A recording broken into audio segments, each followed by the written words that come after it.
Hello, and welcome back to Booktuber Vishal. Have you ever found yourself in a disagreement and wished you could win others over to your way of thinking? Or maybe you want to influence others without creating tension? Well, today's video will provide you with the tools to do just that. We're diving into part 3 of Dale Carnegie's classic, How to Win Friends and Influence People. This section is all about mastering the art of persuasion, handling arguments, and building cooperation. Whether you're aiming to improve your personal relationships or succeed in your professional life, these principles will help you navigate even the toughest conversations. And if you want to get your hands on a physical copy of this incredible book, there's a link in the description below. So, sit back, relax, and let's discover how to win people to your way of thinking. Part 3. How to win people to your way of thinking. Chapter 1. An argument. Shortly after the close of World War I, I learned an invaluable lesson one night in London. I was manager at the time for Sir Ross Smith.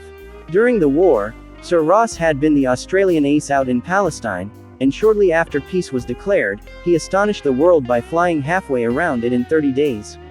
No such feat had ever been attempted before. It created a tremendous sensation. The Australian government awarded him $50,000, the King of England knighted him, and, for a while, he was the most talked about man under the Union Jack. I was attending a banquet one night given in Sir Ross's honor, and during the dinner, the man sitting next to me told a humorous story which hinged on the quotation. "There's a divinity that shapes our ends, rough hew them how we will." The raconteur mentioned that the quotation was from the Bible. He was wrong. I knew it positively. There couldn't be the slightest doubt about it. And so, to get a feeling of importance and display my superiority, I appointed myself as an unsolicited and unwelcome committee of one to correct him. He stuck to his guns. What?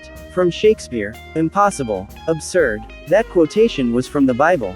And he knew it. The storyteller was sitting on my right and Frank Gammond, an old friend of mine, was seated at my left. Mr. Gammond had devoted years to the study of Shakespeare. So the storyteller and I agreed to submit the question to Mr. Gammond. Mr. Gammond listened, kicked me under the table, and then said, "Dale, you are wrong. The gentleman is right, it is from the Bible." On our way home that night, I said to Mr. Gammond, "Frank, you knew that quotation was from Shakespeare." "Yes, of course," he replied, Hamlet, Act 5, Scene 2. "But we were guests at a festive occasion, my dear Dale. Why prove to a man he is wrong? Is that going to make him like you? Why not let him save his face? He didn't ask for your opinion. He didn't want it. Why argue with him? Always avoid the acute angle." The man who said that taught me a lesson I'll never forget. I not only had made the storyteller uncomfortable, but had put my friend in an embarrassing situation. How much better it would have been had I not become argumentative. It was a sorely needed lesson because I had been an inveterate arguer. During my youth, I had argued with my brother about everything under the Milky Way. When I went to college, I studied logic and argumentation and went in for debating contests. Talk about being from Missouri, I was born there. I had to be shown. Later, I taught debating and argumentation in New York, and once, I am ashamed to admit, I plan to write a book on the subject. Since then, I have listened to, engaged in, and watched the effect of thousands of arguments. As a result of all this, I have come to the conclusion that there is only one way under high heaven to get the best of an argument, and that is to avoid it. Avoid it as you would avoid rattlesnakes and earthquakes. 9 times out of 10, an argument ends with each of the contestants more firmly convinced than ever that he is absolutely right. You can't win an argument. You can't, because if you lose it, you lose it, and if you win it, you lose it. Why? Well, suppose you triumph over the other man and shoot his argument full of holes and prove that he is non compos mentis. Then what? You will feel fine. But what about him? You have made him feel inferior. You have hurt his pride. He will resent your triumph. And, a man convinced against his will is of the same opinion still. As wise old Ben Franklin used to say, if you argue and rankle and contradict, you may achieve a victory sometimes, but it will be an empty victory because you will never get your opponent's goodwill. So figure it out for yourself. Which would you rather have, an academic, theatrical victory or a person's goodwill? You can seldom have both. The Boston Transcript once printed this bit of significant doggerel: "Here lies the body of William J. who died maintaining his right of way. He was right, dead right, as he sped along. But he's just as dead as if he were wrong. You may be right, dead right, as you speed along in your argument, but as far as changing another's mind is concerned, you will probably be just as futile as if you were wrong. Frederick S. Parsons, an income tax consultant, had been disputing and wrangling for an hour with a government tax inspector. An item of $9,000 was at stake. Mr. Parsons claimed that these $9,000 was in reality a bad debt, that it would never be collected, that it ought not to be taxed. Bad debt, my eye, retorted the inspector. It must be taxed. This inspector was cold, arrogant and stubborn, Mr. Parsons said as he told the story to the class. Reason was wasted and so were facts. The longer we argued, the more stubborn he became. So I decided to avoid argument, change the subject, and give him appreciation. I said, I suppose this is a very petty matter in comparison with the really important and difficult decisions you're required to make. I've made a study of taxation myself. But I've had to get my knowledge from books. You are getting yours from the firing line of experience. I sometimes wish I had a job like yours. It would teach me a lot. I meant every word I said. Well, the inspector straightened up in his chair, leaned back, and talked for a long time about his work, telling me of the clever frauds he had uncovered. His tone gradually became friendly, and presently he was telling me about his children. As he left, he advised me that he would consider my problem further and give me his decision in a few days. He called at my office 3 days later and informed me that he had decided to leave the tax return exactly as it was filed. This tax inspector was demonstrating one of the most common of human frailties. He wanted a feeling of importance, and as long as Mr. Parsons argued with him, he got his feeling of importance by loudly asserting his authority. But as soon as his importance was admitted and the argument stopped and he was permitted to expand his ego, he became a sympathetic and kindly human being. Buddha said, hatred is never ended by hatred but by love, and a misunderstanding is never ended by an argument but by tact, diplomacy, conciliation and a sympathetic desire to see the other person's viewpoint. Lincoln once reprimanded a young army officer for indulging in a violent controversy with an associate. No man who is resolved to make the most of himself, said Lincoln, can spare time for personal contention. Still less can he afford to take the consequences, including the vitiation of his temper and the loss of self-control. Yield larger things to which you show no more than equal rights and yield lesser ones though clearly your own. Better give your path to a dog than be bitten by him in contesting for the right. Even killing the dog would not cure the bite. In an article in Bits and Pieces, some suggestions are made on how to keep a disagreement from becoming an argument. Welcome the disagreement. Remember the slogan, when two partners always agree, one of them is not necessary. If there is some point you haven't thought about, be thankful if it is brought to your attention. Perhaps this disagreement is your opportunity to be corrected before you make a serious mistake. Distrust your first instinctive impression. Our first natural reaction in a disagreeable situation is to be defensive. Be careful, keep calm and watch out for your first reaction. It may be you at your worst, not our best. Control your temper. Remember, you can measure the size of a person by what makes him or her angry. Listen first. Give your opponents a chance to talk. Let them finish. Do not resist, defend or debate. This only raises barriers. Try to build bridges of understanding. Don't build higher barriers of misunderstanding. Look for areas of agreement. When you have heard your opponents out, dwell first on the points and areas on which you agree. Be honest, look for areas where you can admit error and say so. Apologize for your mistakes. It will help disarm your opponents and reduce defensiveness. Promise to think over your opponents' ideas and study them carefully. And mean it. Your opponents may be right. It is a lot easier out of his temper and the loss of self-control. Yield larger things to which you show no more than equal rights and yield lesser ones though clearly your own. Better give your path to a dog than be bitten by him in contesting for the right. Even killing the dog would not cure the bite. In an article in Bits and Pieces, some suggestions are made on how to keep a disagreement from becoming an argument. Welcome the disagreement. Remember the slogan, when two partners always agree, one of them is not necessary. If there is some point you haven't thought about, be thankful if it is brought to your attention. Perhaps this disagreement is your opportunity to be corrected before you make a serious mistake. Distrust your first instinctive impression. Our first natural reaction in a disagreeable situation is to be defensive. Be careful, Keep calm and watch out for your first reaction. It may be you at your worst, not our best. Control your temper. Remember, you can measure the size of a person by what makes him or her angry. Listen first. Give your opponents a chance to talk. Let them finish. Do not resist, defend or debate. This only raises barriers. Try to build bridges of understanding. Don't build higher barriers of misunderstanding. Look for areas of agreement. When you have heard your opponents out, dwell first on the points and areas on which you agree. Be honest. Look for areas where you can admit error and say so.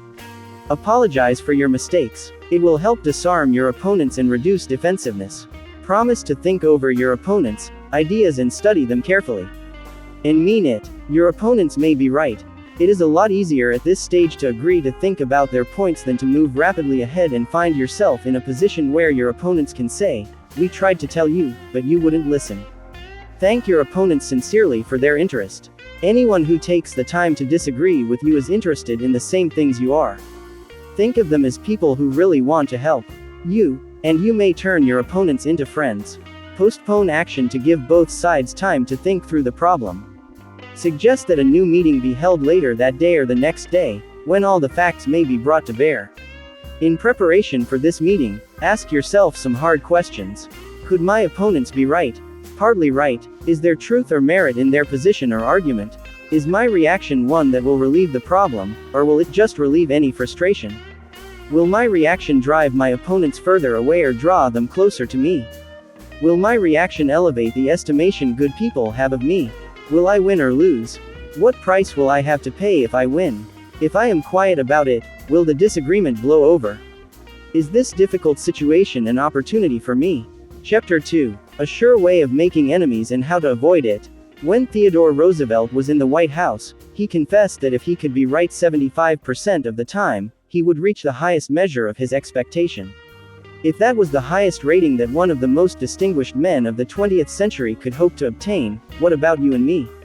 If you can be sure of being right only 55% of the time, you can go down to Wall Street and make $1 million a day. If you can't be sure of being right even 55% of the time, why should you tell other people they are wrong? You can tell people they are wrong by a look or an intonation or a gesture just as eloquently as you can in words, and if you tell them they are wrong, do you make them want to agree with you? Never. For you have struck a direct blow at their intelligence, judgment, pride and self-respect. That will make them want to strike back. But it will never make them want to change their minds. You may then hurl at them all the logic of a Plato or an Immanuel Kant, but you will not alter their opinions, for you have hurt their feelings. Never begin by announcing, "I am going to prove so and so to you." That's bad. That's tantamount to saying, "I'm smarter than you are, I'm going to tell you a thing or two and make you change your mind." That is a challenge. It arouses opposition and makes the listener want to battle with you before you even start. It is difficult, under even the most benign conditions, to change people's minds. So why make it harder? Why handicap yourself? If you are going to prove anything, don't let anybody know it. Do it so subtly, so adroitly, that no one will feel that you are doing it. This was expressed succinctly by Alexander Pope. Men must be taught as if you taught them not, and things unknown proposed as things forgot. Over 300 years ago Galileo said, "You cannot teach a man anything, you can only help him to find it within himself." As Lord Chesterfield said to his son, "Be wiser than other people if you can, but do not tell them so." Socrates said repeatedly to his followers in Athens, "One thing only I know, and that is that I know nothing." Well, I can't hope to be any smarter than Socrates, so I have quit telling people they are wrong. And I find that it pays. If a person makes a statement that you think is wrong, yes, even that you know is wrong, isn't it better to begin by saying, "Well, now, look, I thought otherwise, but I may be wrong. I frequently am. And if I am wrong, I want to be put right. Let's examine the facts." There's magic, positive magic, in such phrases as, "I may be wrong. I frequently am." Let's examine the facts. Nobody in the heavens above or on earth beneath or in the waters under the earth will ever object to your saying, "I may be wrong." Let's examine the facts. One of our class members who used this approach in dealing with customers was Harold Reinke, a Dodge dealer in Billings, Montana. He reported that because of the pressures of the automobile business, he was often hard-boiled and callous when dealing with customers' complaints. This caused flared tempers, loss of business and general unpleasantness. He told his class, recognizing that this was getting me nowhere fast, I tried a new tack. I would say something like this: our dealership has made so many mistakes that I am frequently ashamed. We may have erred in your case. Tell me about it. This approach becomes quite disarming, and by the time the customer releases his feelings, he is usually much more reasonable when it comes to settling the matter. In fact, several customers have thanked me for having such an understanding attitude. And 2 of them have even brought in friends to buy new cars. In this highly competitive market, we need more of this type of customer, and I believe that showing respect for all customers' opinions and treating them diplomatically and courteously will help beat the competition. You will never get into trouble by admitting that you may be wrong. That will stop all argument and inspire your opponent to be just as fair and open and broad-minded as you are. It will make him want to admit that he, too, may be wrong. If you know positively that a person is wrong, and you bluntly tell him or her so, what happens?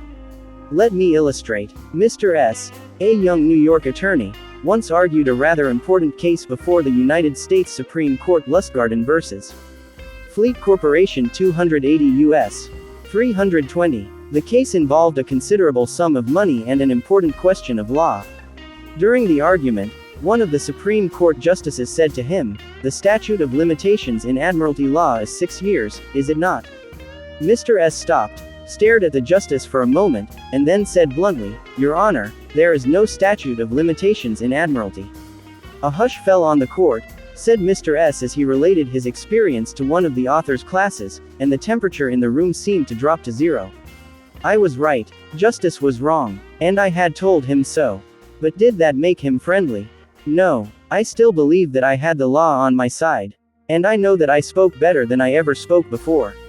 But I didn't persuade. I made the enormous blunder of telling a very learned and famous man that he was wrong. Few people are logical. Most of us are prejudiced and biased. Most of us are blighted with preconceived notions, with jealousy, suspicion, fear, envy and pride. And most citizens don't want to change their minds about their religion or their haircut or communism or their favorite movie star. So, if you are inclined to tell people they are wrong, please read the following paragraph every morning before breakfast. It is from James Harvey Robinson's enlightening book The Mind in the Making. We sometimes find ourselves changing our minds without any resistance or heavy emotion, but if we are told we are wrong, we resent the imputation and harden our hearts. We are incredibly heedless in the formation of our beliefs, but find ourselves filled with an illicit passion for them when anyone proposes to rob us of their companionship. It is obviously not the ideas themselves that are dear to us, but our self-esteem which is threatened. The little word, my, is the most important one in human affairs, and properly to reckon with it is the beginning of wisdom. It has the same force whether it is, my dinner, my dog, and my house, or my father, my country, and my God. We not only resent the imputation that our watch is wrong, or our car shabby, but that our conception of the canals of Mars, of the pronunciation of Epictetus, of the medicinal value of salicin, or of the date of Sargani is subject to revision. We like to continue to believe what we have been accustomed to accept as true, and the resentment aroused when doubt is cast upon any of our assumptions leads us to seek every manner of excuse for clinging to it. The result is that most of our so-called reasoning consists in finding arguments for going on believing as we already do. Carl Rogers, the eminent psychologist, wrote in his book On Becoming a Person, "I have found it of enormous value when I can permit myself to understand the other person." The way in which I have worded this statement may seem strange to you. Is it necessary to permit oneself to understand another? I think it is. Our first reaction to most of the statements which we hear from other people is an evaluation or judgment, rather than an understanding of it. When someone expresses some feeling, attitude or belief, our tendency is almost immediately to feel, that's right, or that's stupid, that's abnormal, that's unreasonable, that's incorrect, that's not nice. Very rarely do we permit ourselves to understand precisely what the meaning of the statement is to the other person. I once employed an interior decorator to make some draperies for my home.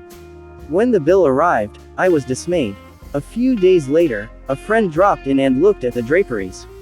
The price was mentioned, and she exclaimed with a note of triumph, "What? That's awful. I am afraid he put one over on you." "True. Yes," She had told the truth, but few people like to listen to truths that reflect on their judgment. So, being human, I tried to defend myself. I pointed out that the best is eventually the cheapest, that one can't expect to get quality and artistic taste at bargain basement prices, and so on and on. The next day another friend dropped in, admired the draperies, bubbled over with enthusiasm, and expressed a wish that she could afford such exquisite creations for her home. My reaction was totally different. Well, to tell the truth, I said, I can't afford them myself. I paid too much. I'm sorry I ordered them. When we are wrong, we may admit it to ourselves. And if we are handled gently and tactfully, we may admit it to others and even take pride in our frankness and broad-mindedness. But not if someone else is trying to ram the unpalatable fact down our esophagus. Horace Greeley, the most famous editor in America during the time of the Civil War, disagreed violently with Lincoln's policies. He believed that he could drive Lincoln into agreeing with him by a campaign of argument, ridicule and abuse. He waged this bitter campaign month after month, year after year. In fact, he wrote a brutal, bitter, sarcastic and personal attack on President Lincoln the night Booth shot him. But did all this bitterness make Lincoln agree with Greeley? Not at all. Ridicule and abuse never do. If you want some excellent suggestions about dealing with people and managing yourself and improving your personality, read Benjamin Franklin's autobiography, one of the most fascinating life stories ever written, one of the classics of American literature. Ben Franklin tells how he conquered the iniquitous habit of argument and transformed himself into one of the most able, suave and diplomatic men in American history. One day, when Ben Franklin was a blundering youth, an old Quaker friend took him aside and lashed him with a few stinging truths, something like this. Ben, you are impossible. Your opinions have a slap in them for everyone who differs with you. They have become so offensive that nobody cares for them. Your friends find they enjoy themselves better when you are not around. You know so much that no man can tell you anything. Indeed, no man is going to try, for the effort would lead only to discomfort and hard work. So you are not likely ever to know any more than you do now, which is very little. One of the finest things I know about Ben Franklin is the way he accepted that smarting rebuke. He was big enough and wise enough to realize that it was true, to sense that he was headed for failure and social disaster. So he made a right about face. He began immediately to change his insolent, opinionated ways. I made it a rule, said Franklin, to forbear all direct contradiction to the sentiment of others, and all positive assertion of my own. I even forbade myself the use of every word or expression in the language that imported a fixed opinion, such as, certainly, undoubtedly, etc., and I adopted, instead of them, I conceive, I apprehend, or, I imagine, a thing to be so or so, or, it so appears to me at present. When another asserted something that I thought an error, I denied myself the pleasure of contradicting him abruptly, and of showing immediately some absurdity in his proposition, and in answering I began by observing that in certain cases or circumstances his opinion would be right, but in the present case there appeared or seemed to me some difference, etc. I soon found the advantage of this change in my manner. The conversations I engaged in went on more pleasantly. The modest way in which I proposed my opinions procured them a readier reception and less contradiction. I had less mortification when I was found to be in the wrong, and I more easily prevailed with others to give up their mistakes and join with me when I happened to be in the right. And this mode, which I at first put on with some violence to natural inclination, became at length so easy, and so habitual to me, that perhaps for these 50 years past no one has ever heard a dogmatical expression escape me. And to this habit, after my character of integrity, I think it principally owing that I had earned so much weight with my fellow citizens when I proposed new institutions, or alterations in the old, and so much influence in public councils when I became a member, for I was but a bad speaker, never eloquent, subject to much hesitation in my choice of words, hardly correct in language, and yet I generally carried my points. How do Ben Franklin's methods work in business? Let's take two examples. Catherine A. Allred of Kings Mountain, North Carolina, is an industrial engineering supervisor for a yarn processing plant. She told one of our classes how she handled a sensitive problem before and after taking our training. Part of my responsibility, she reported, deals with setting up and maintaining incentive systems and standards for our operators so they can make more money by producing more yarn. The system we were using had worked fine when we had only 2 or 3 different types of yarn, but recently we had expanded our inventory and capabilities to enable us to run more than 12 different varieties. The present system was no longer adequate to pay the operators fairly for the work being performed and give them an incentive to increase production. I had worked up a new system which would enable us to pay the operator by the class of yam she was running at any one particular time. With my new system in hand, I entered the meeting determined to prove to the management that my system was the right approach. I told them in detail how they were wrong and showed where they were being unfair and how I had all the answers they needed. To say the least, I failed miserably. I had become so busy defending my position on the new system that I had left them no opening to graciously admit their problems on the old one. The issue was dead. After several sessions of this course, I realized all too well where I had made my mistakes. I called another meeting and this time I asked where they felt their problems were. We discussed each point, and I asked them their opinion on which was the best way to proceed. With a few low-keyed suggestions, at proper intervals, I let them develop my system themselves. At the end of the meeting when I actually presented my system, they enthusiastically accepted it. I am convinced now that nothing good is accomplished and a lot of damage can be done if you tell a person straight out that he or she is wrong. You only succeed in stripping that person of self-dignity and making yourself an unwelcome part of any discussion. By the way, I am not revealing anything new in this chapter. 2,000 years ago, Jesus said, "Agree with thine adversary quickly." And 2,200 years before Christ was born, King Octoy of Egypt gave his son some shrewd advice that is sorely needed today. Be diplomatic, counsel the king. It will help you gain your point. In other words, don't argue with your customer or your spouse or your adversary. Don't tell them they are wrong, don't get them stirred up. Use a little diplomacy. Chapter 3. If you're wrong, admit it. Within a minute's walk of my house there was a wild stretch of virgin timber, where the blackberry thickets foamed white in the springtime, where the squirrels nested and reared their young, and the horseweeds grew as tall as a horse's head. This unspoiled woodland was called Forest Park and it was a forest, probably not much different in appearance from what it was when Columbus discovered America. I frequently walked in this park with Rex, my little Boston bulldog.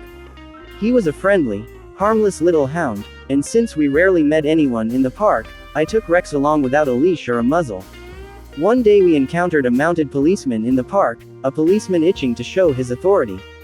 "What do you mean by letting that dog run loose in the park without a muzzle and leash?" He reprimanded me. "Don't you know it's against the law?" "Yes, I know it is," I replied softly, "but I didn't think he would do any harm out here." You didn't think.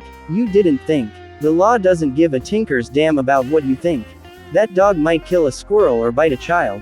Now, I'm going to let you off this time, but if I catch this dog out here again without a muzzle and a leash, you'll have to tell it to the judge. I meekly promised to obey. And I did obey, for a few times.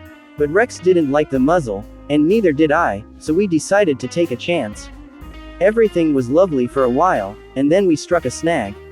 Rex and I raced over the brow of a hill one afternoon and there, suddenly, to my dismay, I saw the majesty of the law, astride a bay horse. Rex was out in front, heading straight for the officer. I was in for it. I knew it, so I didn't wait until the policeman started talking. I beat him to it. I said, "Officer, you've caught me red-handed. I'm guilty. I have no alibis, no excuses. You warned me last week that if I brought the dog out here again without a muzzle you would find me." "Well, now," the policeman responded in a soft tone. "I know it's a temptation to let a little dog like that have a run out here when nobody is around." "Sure, it's a temptation," I replied, "but it is against the law." "Well, a little dog like that isn't going to harm anybody," the policeman remonstrated. "No, but he may kill squirrels," I said. "Well now, I think you are taking this a bit too seriously," he told me. "I'll tell you what you do. You just let him run over the hill there where I can't see him and we'll forget all about it."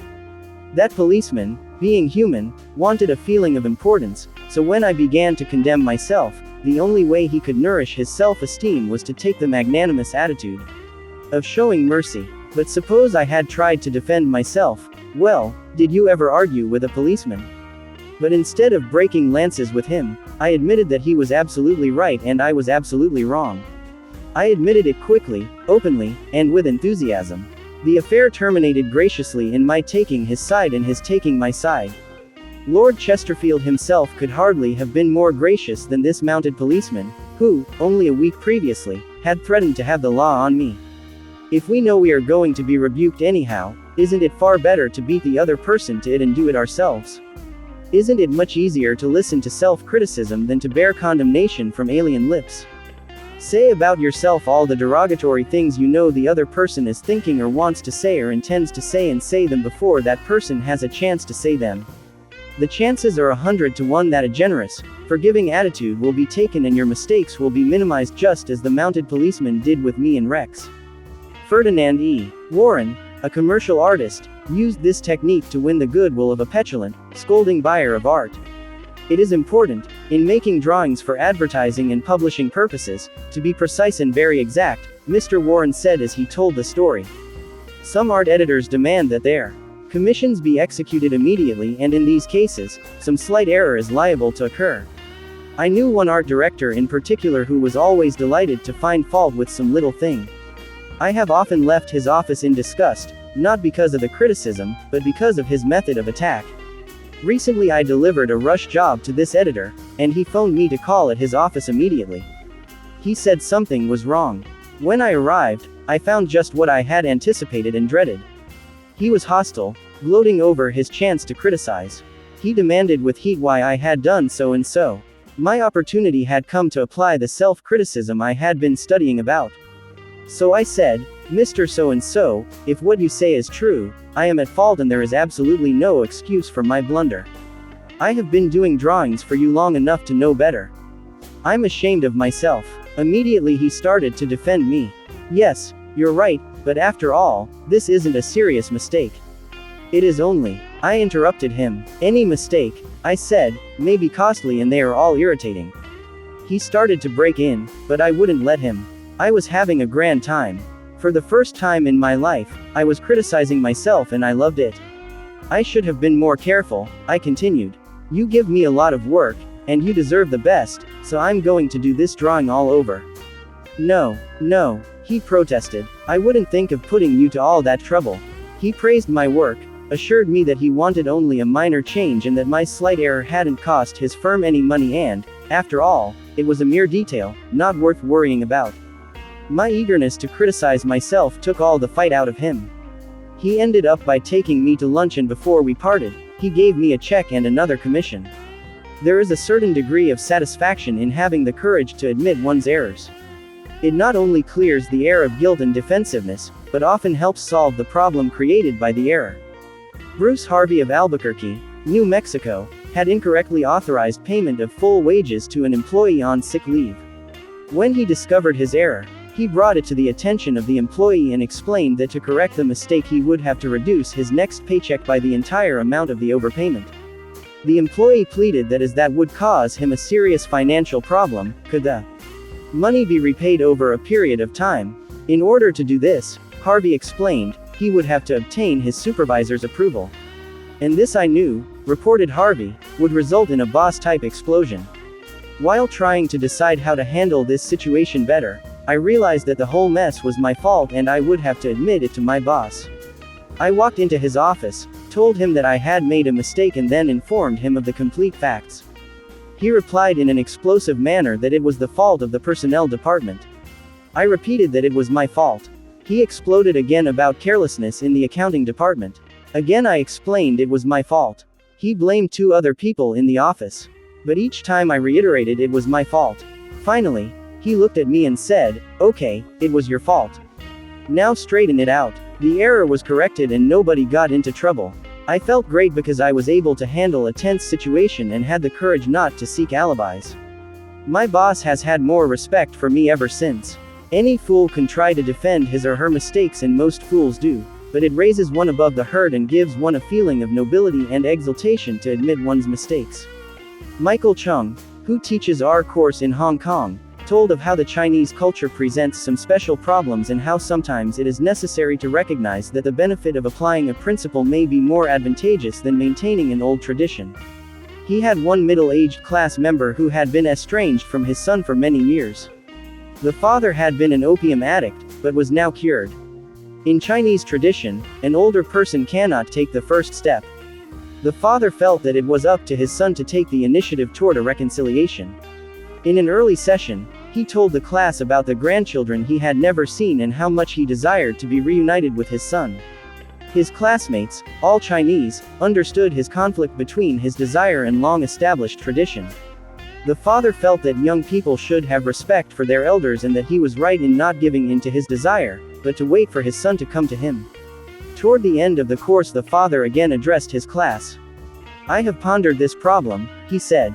Dale Carnegie says, "If you are wrong, admit it quickly and emphatically. It is too late for me to admit it quickly, but I can admit it emphatically. I wronged my son. He was right in not wanting to see me and to expel me from his life. I may lose face by asking a younger person's forgiveness, but I was at fault and it is my responsibility to admit this." The class applauded and gave him their full support. At the next class he told how he went to his son's house, asked for and received forgiveness and was now embarked on a new relationship with his son, his daughter-in-law and the grandchildren he had at last met.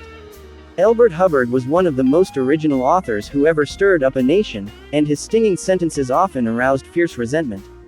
But Hubbard, with his rare skill for handling people, frequently turned his enemies into friends.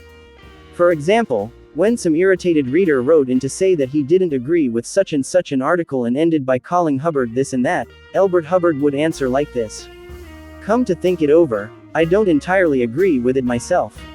Not everything I wrote yesterday appeals to me today. I am glad to learn what you think on the subject. The next time you are in the neighborhood you must visit us and we'll get this subject threshed out for all time. So here is a handclasp over the miles, and I am, yours sincerely." What could you say to a man who treated you like that? When we are right, let's try to win people gently and tactfully to our way of thinking, and when we are wrong, and that will be surprisingly often, if we are honest with ourselves, let's admit our mistakes quickly and with enthusiasm. Not only will that technique produce astonishing results, but, believe it or not, it is a lot more fun, under the circumstances, than trying to defend oneself. Remember the old proverb, "By fighting you never get enough, but by yielding you get more than you expected." Chapter 4. A Drop of Honey. If your temper is aroused and you tell him a thing or two, you will have a fine time unloading your feelings. But what about the other person? Will he share your pleasure? Will your belligerent tones, your hostile attitude, make it easy for him to agree with you?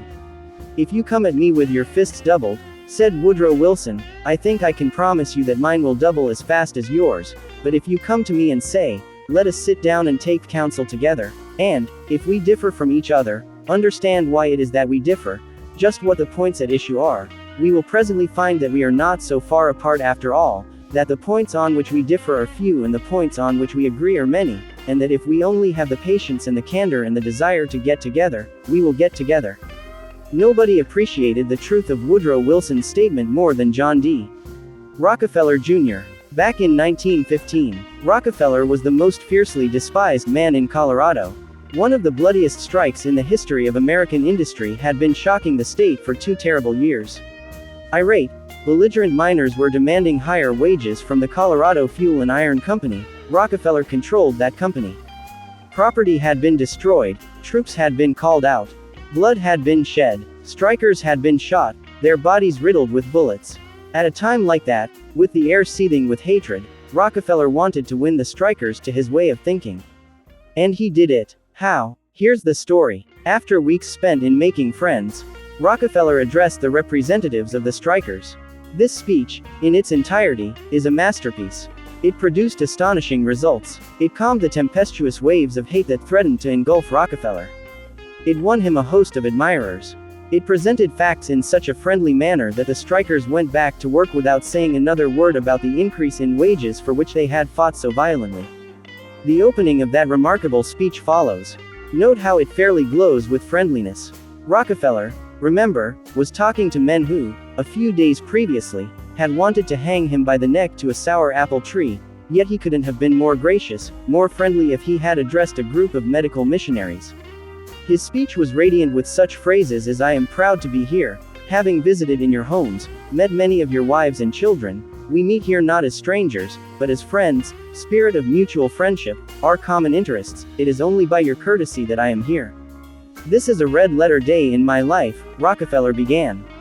It is the first time I have ever had the good fortune to meet the representatives of the employees of this great company, its officers and superintendents, together, and I can assure you that I am proud to be here, and that I shall remember this gathering as long as I live. Had this meeting been held 2 weeks ago, I should have stood here a stranger to most of you, recognizing a few faces. Having had the opportunity last week of visiting all the camps in the southern coal field and of talking individually with practically all of the representatives, except those who were away, having visited in your homes, met many of your wives and children, we meet here not as strangers, but as friends, and it is in that spirit of mutual friendship that I am glad to have this opportunity to discuss with you our common interests. Since this is a meeting of the officers of the company and the representatives of the employees, it is only by your courtesy that I am here, for I am not so fortunate as to be either one or the other, and yet I feel that I am intimately associated with you men, for, in a sense, I represent both the stockholders and the directors. Isn't that a superb example of the fine art of making friends out of enemies? Suppose Rockefeller had taken a different tack. Suppose he had argued with those miners and hurled devastating facts in their faces. Suppose he had told them by his tones and insinuations that they were wrong. Suppose that, by all the rules of logic, he had proved that they were wrong. What would have happened? More anger would have been stirred up, more hatred, more revolt. If a man's heart is rankling with discord and ill feeling toward you, you can't win him to your way of thinking with all the logic in Christendom. Scolding parents and domineering bosses and husbands and nagging wives ought to realize that people don't want to change their minds. They can't be forced or driven to agree with you or me. But they may possibly be led to, if we are gentle and friendly, ever so gentle and ever so friendly. Lincoln said that, in effect, over 100 years ago.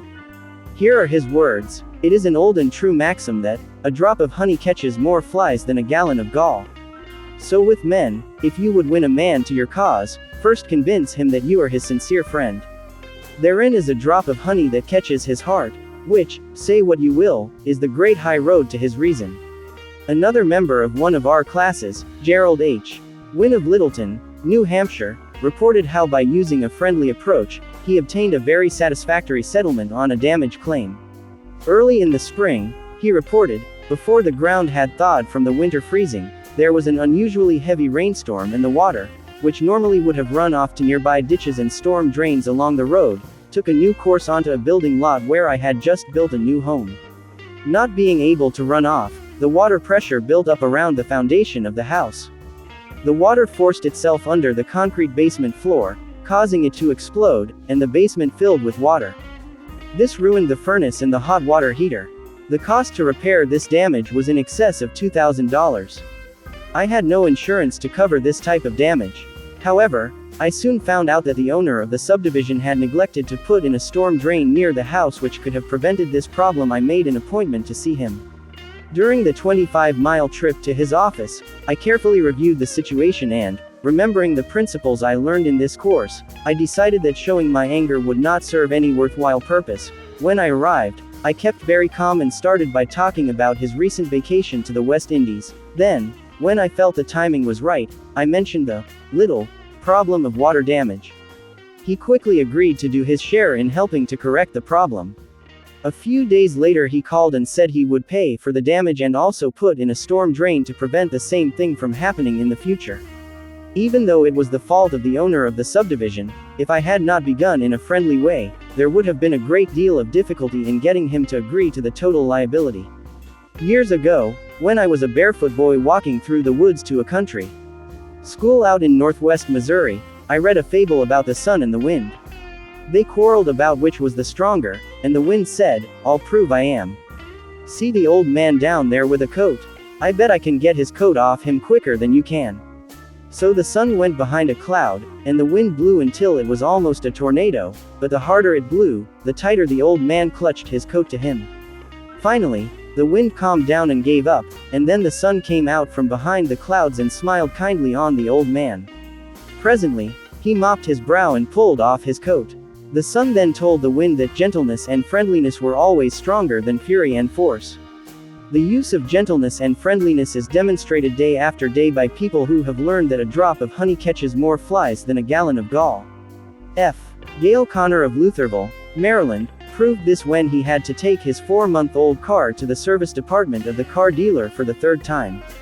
He told our class, it was apparent that talking to, reasoning with or shouting at the service manager was not going to lead to a satisfactory resolution of my problems. I walked over to the showroom and asked to see the agency owner, Mr. White. After a short wait, I was ushered into Mr. White's office. I introduced myself and explained to him that I had bought my car from his dealership because of the recommendations of friends who had had previous dealings with him. I was told that his prices were very competitive and his service was outstanding. He smiled with satisfaction as he listened to me. I then explained the problem I was having with the service department. I thought you might want to be aware of any situation that might tarnish your fine reputation, I added.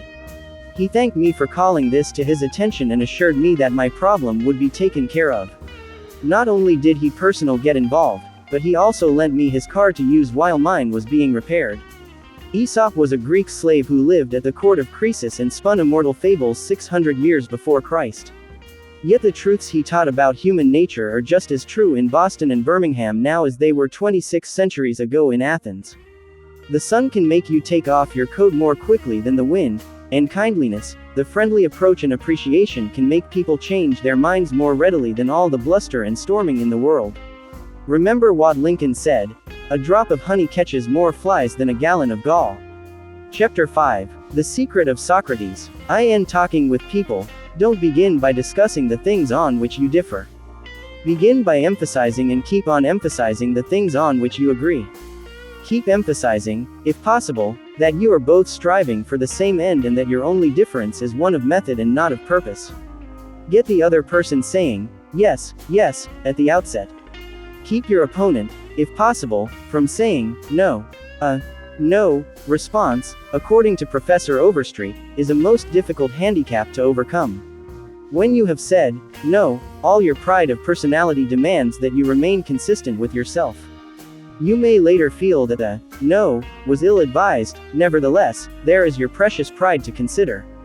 Once having said a thing, you feel you must stick to it.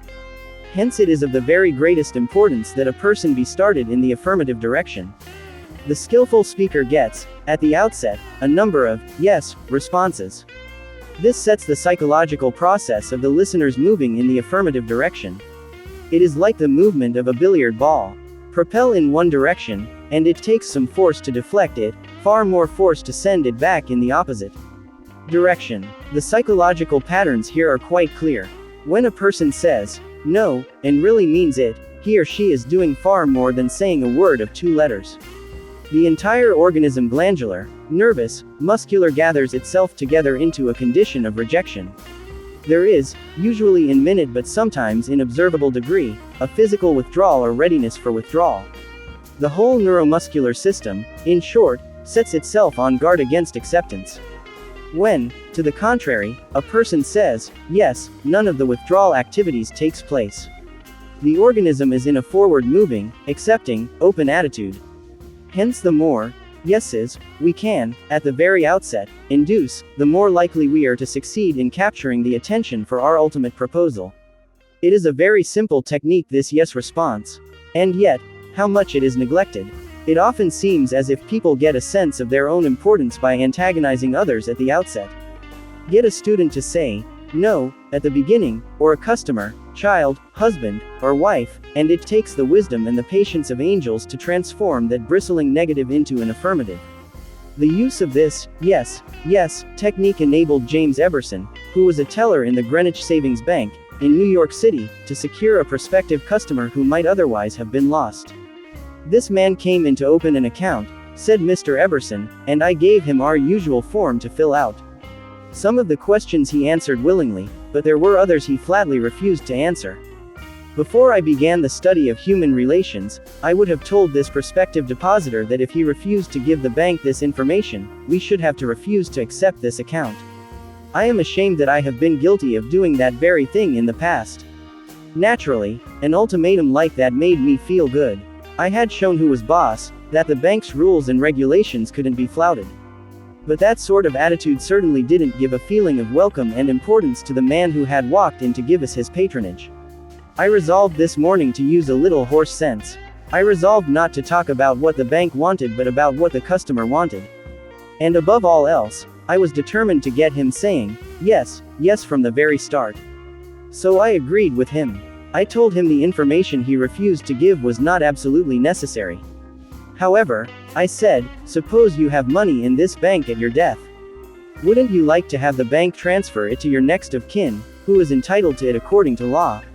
Yes, of course, he replied. Don't you think, I continued, that it would be a good idea to give us the name of your next of kin so that, in the event of your death, we could carry out your wishes without error or delay? Again he said, yes. The young man's attitude softened and changed when he realized that we weren't asking for this information for our sake but for his sake. Before leaving the bank, this young man not only gave me complete information about himself but he opened, at my suggestion, a trust account, naming his mother as the beneficiary for his account, and he had gladly answered all the questions concerning his mother also. I found that by getting him to say, yes, yes from the outset, he forgot the issue at stake and was happy to do all the things I suggested. It took me years and cost me countless thousands of dollars in lost business before I finally learned that it doesn't pay to argue, that it is much more profitable and much more interesting to look at things from the other person's viewpoint and try to get that person saying, yes, yes. Eddie Snow, who sponsors our courses in Oakland, California, tells how he became a good customer of a shop because the proprietor got him to say, yes, yes. Eddie had become interested in bow hunting and had spent considerable money in purchasing equipment and supplies from a local bow store. When his brother was visiting him, he wanted to rent a bow for him from this store. The sales clerk told him they didn't rent bows, so Eddie phoned another bow store. Eddie described what happened. A very pleasant gentleman answered the phone. His response to my question for a rental was completely different from the other place. He said he was sorry but they no longer rented bows because they couldn't afford to do so. He then asked me if I had rented before. I replied, yes, several years ago. He reminded me that I probably paid $25 to $30 for the rental. I said, yes, again. He then asked if I was the kind of person who liked to save money. Naturally, I answered, yes. He went on to explain that they had bow sets with all the necessary equipment on sale for $34.95. I could buy a complete set for only $4.95 more than I could rent one. He explained that is why they had discontinued renting them. Did I think that was reasonable? My, yes, response led to a purchase of the set, and when I picked it up I purchased several more items at this shop and have since become a regular customer. Socrates, the gadfly of Athens, was one of the greatest philosophers the world has ever known. He did something that only a handful of men in all history have been able to do. He sharply changed the whole course of human thought, and now, 24 centuries after his death, he is honored as one of the wisest persuaders who ever influenced this wrangling world. His method: did he tell people they were wrong? Oh, no, not Socrates. He was far too adroit for that. His whole technique, now called the Socratic method, was based upon getting a yes, yes response. He asked questions with which his opponent would have to agree. He kept on winning one admission after another until he had an armful of yeses. He kept on asking questions until finally, almost without realizing it, his opponents found themselves embracing a conclusion they would have bitterly denied a few minutes previously. The next time we are tempted to tell someone he or she is wrong, let's remember old Socrates and ask a gentle question, a question that will get the yes, yes response. The Chinese have a proverb pregnant with the age-old wisdom of the Orient: he who treads softly goes far. They have spent 5,000 years studying human nature, those cultured Chinese, and they have garnered a lot of perspicacity. He who treads softly goes far. Chapter 6. The safety valve in handling complaints. Must people trying to win others to their way of thinking do too much talking themselves? Let the other people talk themselves out. They know more about their business and problems than you do. So ask them questions. Let them tell you a few things. If you disagree with them, you may be tempted to interrupt. But don't. It is dangerous. They won't pay attention to you while they still have a lot of ideas of their own crying for expression. So listen patiently and with an open mind. Be sincere about it. Encourage them to express their ideas fully. Does this policy pay in business? Let's see. Here is the story of a sales representative who was forced to try it. One of the largest automobile manufacturers in the United States was negotiating for a year's requirements of upholstery fabrics. 3 important manufacturers had worked up fabrics in sample bodies. These had all been inspected by the executives of the motor company, and notice had been sent to each manufacturer saying that, on a certain day, a representative from each supplier would be given an opportunity to make a final plea for the contract. GBR, a representative of one manufacturer, arrived in town with a severe attack of laryngitis.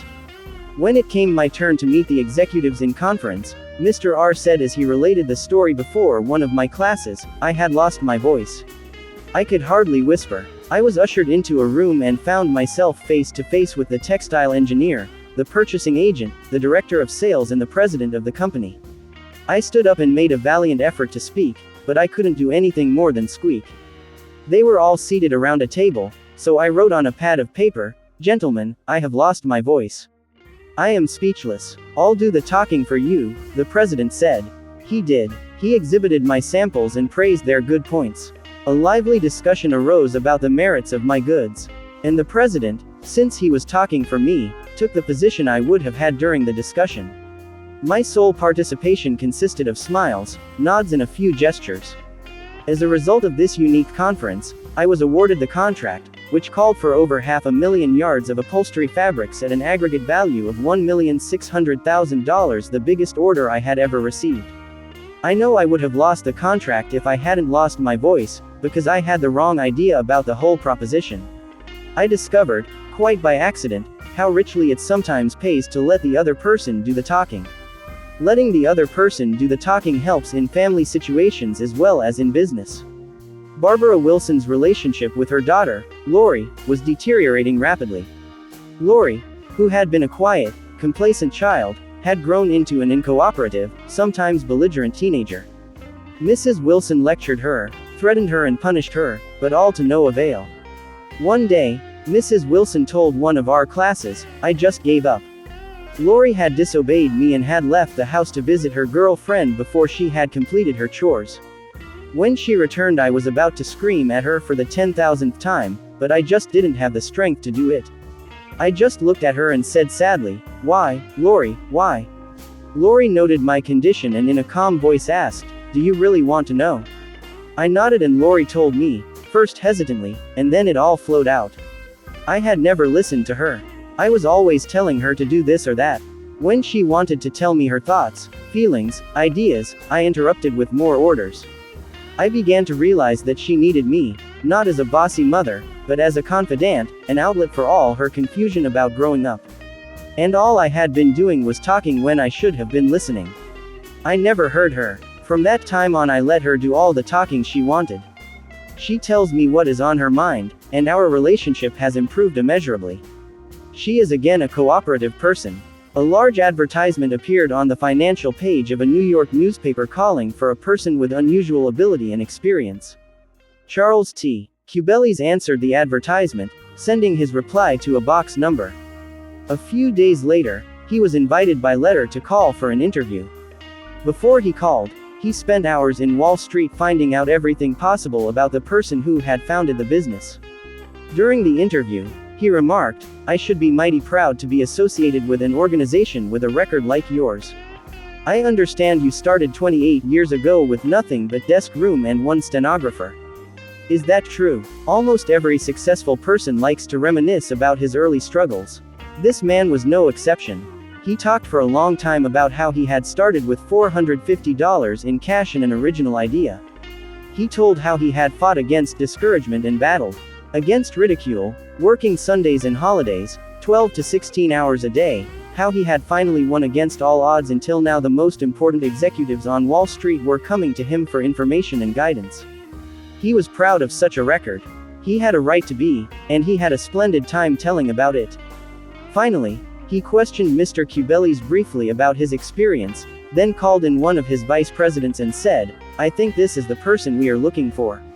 Mr. Cubelis had taken the trouble to find out about the accomplishments of his prospective employer. He showed an interest in the other person and his problems. He encouraged the other person to do most of the talking and made a favorable impression.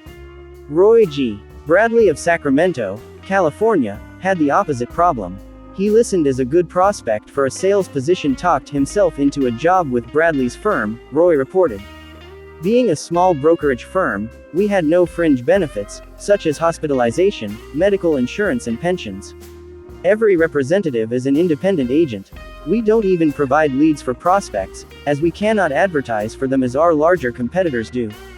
Richard Pryor had the type of experience we wanted for this position, and he was interviewed first by my assistant, who told him about all the negatives related to this job. He seemed slightly discouraged when he came into my office. I mentioned the one benefit of being associated with my firm, that of being an independent contractor and therefore virtually being self-employed. As he talked about these advantages to me, he talked himself out of each negative thought he had when he came in for the interview. Several times it seemed as though he was half talking to himself as he was thinking through each thought. At times I was tempted to add to his thoughts, however, as the interview came to a close I felt he had convinced himself, very much on his own, that he would like to work for my firm. Because I had been a good listener and let Dick do most of the talking, he was able to weigh both sides fairly in his mind, and he came to the positive conclusion, which was a challenge he created for himself. We hired him and he has been an outstanding representative for our firm. Even our friends would much rather talk to us about their achievements than listen to us boast about ours.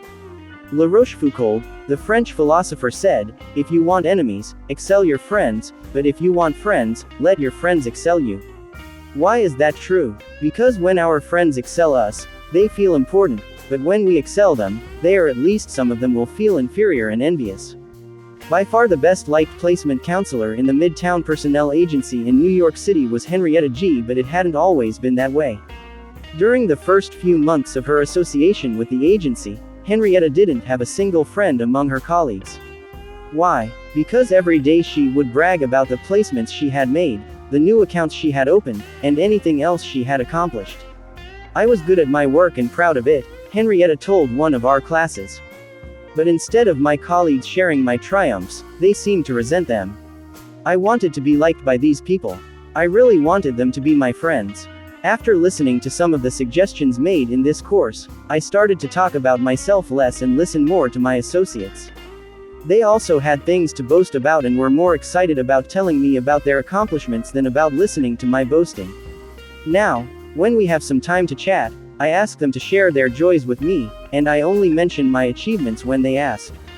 Chapter 7. How to get cooperation. Don't you have much more faith in ideas that you discover for yourself than in ideas that are handed to you on a silver platter? If so, isn't it bad judgment to try to ram your opinions down the throats of other people? Isn't it wiser to make suggestions and let the other person think out the conclusion? Adolph Seitz of Philadelphia, sales manager in an automobile showroom and a student in one of my courses, suddenly found himself confronted with the necessity of injecting enthusiasm into a discouraged and disorganized group of automobile salespeople. Calling a sales meeting, he urged his people to tell him exactly what they expected from him. As they talked, he wrote their ideas on the blackboard. He then said, "I'll give you all these qualities you expect from me. Now I want you to tell me what I have a right to expect from you." The replies came quick and fast: loyalty, honesty, initiative, optimism, teamwork, 8 hours a day of enthusiastic work. The meeting ended with a new courage, a new inspiration. One salesperson volunteered to work 14 hours a day and Mr. Seitz reported to me that the increase of sales was phenomenal. "The people had made a sort of moral bargain with me," said Mr. Seitz, "and as long as I lived up to my part in it, they were determined to live up to theirs. Consulting them about their wishes and desires was just the shot in the arm they needed. No one likes to feel that he or she is being sold something or told to do a thing. We much prefer to feel that we are buying of our own accord or acting on our own ideas. We like to be consulted about our wishes, our wants, our thoughts." Take the case of Eugene Wesson. He lost countless thousands of dollars in commissions before he learned this truth. Mr. Wesson sold sketches for a studio that created designs for stylists and textile manufacturers. Mr. Wesson had called on one of the leading stylists in New York once a week, every week for 3 years. "He never refused to see me," said Mr. Wesson, "but he never bought. He always looked over my sketches very carefully and then said, 'No, Wesson, I guess we don't get together today.'" After 150 failures, Wesson realized he must be in a mental rut, so he resolved to devote one evening a week to the study of influencing human behavior, to help him develop new ideas and generate new enthusiasm. He decided on this new approach. With half a dozen unfinished artist sketches under his arm, he rushed over to the buyer's office. "I want you to do me a little favor, if you will," he said. "Here are some uncompleted sketches. Won't you please tell me how we could finish them up in such a way that you could use them?" The buyer looked at the sketches for a while without uttering a word. Finally he said, "Leave these with me for a few days, Wesson, and then come back and see me." Wesson returned 3 days later, got his suggestions, took the sketches back to the studio and had them finished according to the buyer's ideas. The result, all accepted. After that, this buyer ordered scores of other sketches from Wesson, all drawn according to the buyer's ideas. "I realized why I had failed for years to sell him," said Mr. Wesson. "I had urged him to buy what I thought he ought to have. Then I changed my approach completely. I urged him to give me his ideas. This made him feel that he was creating the designs. And he was. I didn't have to sell him. He bought. Letting the other person feel that the idea is his or hers not only works in business and politics, it works in family life as well." Paul M. Davis of Tulsa, Oklahoma, told his class how he applied this principle. "My family and I enjoyed one of the most interesting sightseeing vacation trips we have ever taken. I had long dreamed of visiting such historic sites as the Civil War battlefield in Gettysburg, Independence Hall in Philadelphia, and our nation's capital. Valley Forge, Jamestown and the restored colonial village of Williamsburg were high on the list of things I wanted to see. In March my wife, Nancy, mentioned that she had ideas for our summer vacation which included a tour of the western states, visiting points of interest in New Mexico, Arizona, California and Nevada. She had wanted to make this trip for several years. But we couldn't obviously make both trips. Our daughter, Anne, had just completed a course in U.S. history in junior high school and had become very interested in the events that had shaped our country's growth. I asked her how she would like to visit the places she had learned about on our next vacation. She said she would love to. 2 evenings later, as we sat around the dinner table, Nancy announced that if we all agreed, the summer's vacation would be to the eastern states, that it would be a great trip for Anne and thrilling for all of us. We all concurred. Colonel Edward M. House wielded an enormous influence in national and international affairs while Woodrow Wilson occupied the White House. Wilson leaned upon Colonel House for secret counsel and advice more than he did upon even members of his own cabinet. What method did the colonel use in influencing the president? Fortunately, we know, for House himself revealed it to Arthur D. Houghton Smith, and Smith quoted House in an article in the Saturday Evening Post. "After I got to know the president," House said, "I learned the best way to convert him to an idea was to plant it in his mind casually, but so as to interest him in it, so as to get him thinking about it on his own account. The first time this worked it was an accident. I had been visiting him at the White House and urged a policy on him which he appeared to disapprove. But several days later, at the dinner table, I was amazed to hear him trot out my suggestion as his own. Did House interrupt him and say, 'That's not your idea. That's mine?' Oh, no, not House. He was too adroit for that. He didn't care about credit. He wanted results. So he let Wilson continue to feel that the idea was his. House did even more than that. He gave Wilson public credit for these ideas. Let's remember that everyone we come in contact with is just as human as Woodrow Wilson. So let's use Colonel House's technique. A man up in the beautiful Canadian province of New Brunswick used this technique on me and won my patronage. I was planning at the time to do some fishing and canoeing in New Brunswick. So I wrote the Tourist Bureau for information. Evidently my name and address were put on a mailing list, for I was immediately overwhelmed with scores of letters and booklets and printed testimonials from camps and guides. I was bewildered. I didn't know which to choose. Then one camp owner did a clever thing. He sent me the names and telephone numbers of several New York people who had stayed at his camp, and he invited me to telephone them and discover for myself what he had to offer. I found to my surprise that I knew one of the men on his list. I telephoned him, found out what his experience had been, and then wired the camp the date of my arrival. The others had been trying to sell me on their service, but one let me sell myself. That organization won. 25 centuries ago, Lao Tse, a Chinese sage, said some things that readers of this book might use today. The reason why rivers and seas receive the homage of 100 mountain streams is that they keep below them. Thus they are able to reign over all the mountain streams. So the sage, wishing to be above men, putteth himself below them, wishing to be before them, he putteth himself behind them. Thus, though his place be above men, they do not feel his weight, though his place be before them, they do not count it an injury. Chapter 8. A formula that will work wonders for you. Remember that other people may be totally wrong. But they don't think so. Don't condemn them. Any fool can do that. Try to understand them. Only wise, tolerant, exceptional people even try to do that. There is a reason why the other man thinks and acts as he does. Ferret out that reason and you have the key to his actions, perhaps to his personality. Try honestly to put yourself in his place. If you say to yourself, "How would I feel? How would I react if I were in his shoes?" You will save yourself time and irritation, for, by becoming interested in the cause, we are less likely to dislike the effect. And, in addition, you will sharply increase your skill in human relationships. Stop a minute, says Kenneth M. Good in his book How to Turn People into Gold. Stop a minute to contrast your keen interest in your own affairs with your mild concern about anything else. Realize then, that everybody else in the world feels exactly the same way. Then, along with Lincoln and Roosevelt, you will have grasped the only solid foundation for interpersonal relationships, namely, that success in dealing with people depends on a sympathetic grasp of the other person's viewpoint. Sam Douglas of Hempstead, New York, used to tell his wife that she spent too much time working on their lawn, pulling weeds, fertilizing, cutting the grass twice a week when the lawn didn't look any better than it had when they moved into their home 4 years earlier. Naturally, she was distressed by his remarks, and each time he made such remarks the balance of the evening was ruined. After taking our course, Mr. Douglas realized how foolish he had been all those years. It never occurred to him that she enjoyed doing that work and she might really appreciate a compliment on her diligence. One evening after dinner, his wife said she wanted to pull some weeds and invited him to keep her company.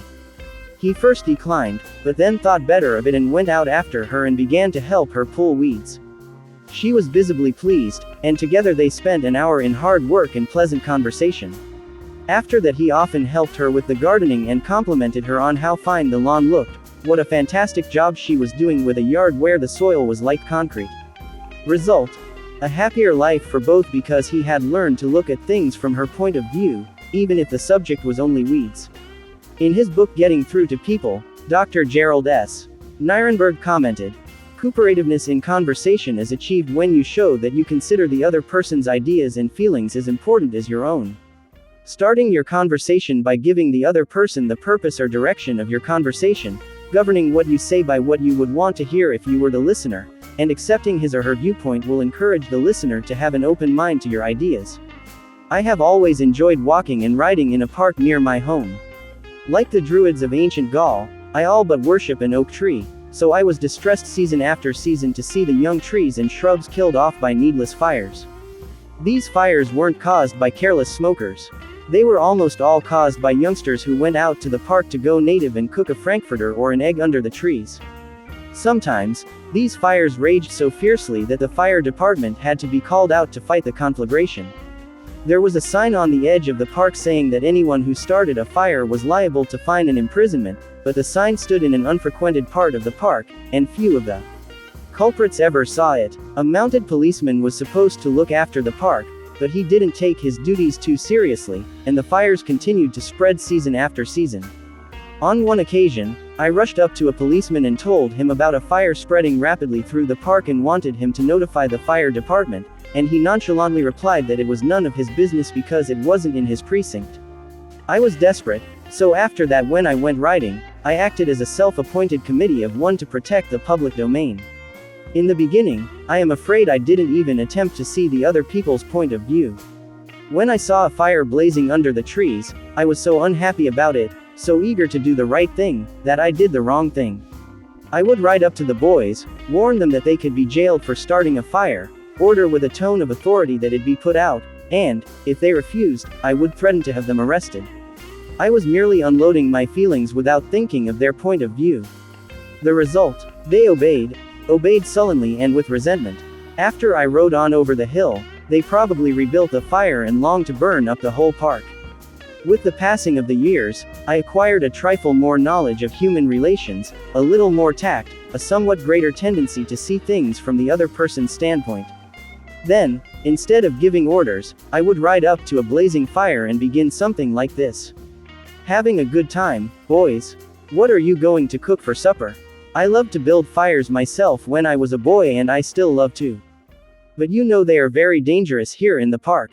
I know you boys don't mean to do any harm, but other boys aren't so careful. They come along and see that you have built a fire, so they build one and don't put it out when they go home, and it spreads among the dry leaves and kills the trees. We won't have any trees here at all if we aren't more careful. You could be put in jail for building this fire. But I don't want to be bossy and interfere with your pleasure. I like to see you enjoy yourselves, but won't you please rake all the leaves away from the fire right now, and you'll be careful to cover it with dirt, a lot of dirt, before you leave, won't you? And the next time you want to have some fun, won't you please build your fire over the hill there in the sandpit? It can't do any harm there. Thanks so much, boys. Have a good time. What a difference that kind of talk made. It made the boys want to cooperate. No sullenness, no resentment. They hadn't been forced to obey orders. They had saved their faces. They felt better, and I felt better because I had handled the situation with consideration for their point of view. Seeing things through another person's eyes may ease tensions when personal problems become overwhelming. Elizabeth Novak of New South Wales, Australia, was 6 weeks late with her car payment. On a Friday, she reported, I received a nasty phone call from the man who was handling my account informing me if I did not come up with $122 by Monday morning I could anticipate further action from the company. I had no way of raising the money over the weekend, so when I received his phone call first thing on Monday morning I expected the worst. Instead of becoming upset, I looked at the situation from his point of view. I apologized most sincerely for causing him so much inconvenience and remarked that I must be his most troublesome customer, as this was not the first time I was behind in my payments. His tone of voice changed immediately, and he reassured me that I was far from being one of his really troublesome customers. He went on to tell me several examples of how rude his customers sometimes were, how they lied to him and often tried to avoid talking to him at all. I said nothing. I listened and let him pour out his troubles to me. Then, without any suggestion from me, he said it did not matter if I couldn't pay all the money immediately. It would be all right if I paid him $20 by the end of the month and made up the balance whenever it was convenient for me to do so. Tomorrow, before asking anyone to put out a fire or buy your product or contribute to your favorite charity, why not pause and close your eyes and try to think the whole thing through from another person's point of view? Ask yourself, why should he or she want to do it? True, this will take time, but it will avoid making enemies and will get better results, and with less friction and less shoe leather. I would rather walk the sidewalk in front of a person's office for 2 hours before an interview, said Dean Donham of the Harvard Business School, than step into that office without a perfectly clear idea of what I was going to say and what that person, from my knowledge of his or her interests and motives, was likely to answer. That is so important that I am going to repeat it in italics for the sake of emphasis. I would rather walk the sidewalk in front of a person's office for 2 hours before an interview than step into that office without a perfectly clear idea of what I was going to say and what that person, from my knowledge of his or her interests and motives, was likely to answer. If, as a result of reading this book, you get only one thing, an increased tendency to think always in terms of the other person's point of view, and see things from that person's angle as well as your own, if you get only that one thing from this book, it may easily prove to be one of the stepping stones of your career. Chapter 9. What Everybody Wants. Wouldn't you like to have a magic phrase that would stop arguments, eliminate ill feeling, create goodwill, and make the other person listen attentively? Yes. All right, here it is. I don't blame you one iota for feeling as you do. If I were you, I would undoubtedly feel just as you do. An answer like that will soften the most cantankerous old cuss alive, and you can say that and be 100% sincere, because if you were the other person, you, of course, would feel just as he does. Take Al Capone, for example. Suppose you had inherited the same body and temperament and mind that Al Capone had. Suppose you had had his environment and experiences.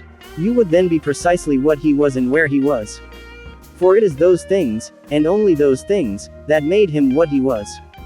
The only reason, for example, that you are not a rattlesnake is that your mother and father weren't rattlesnakes.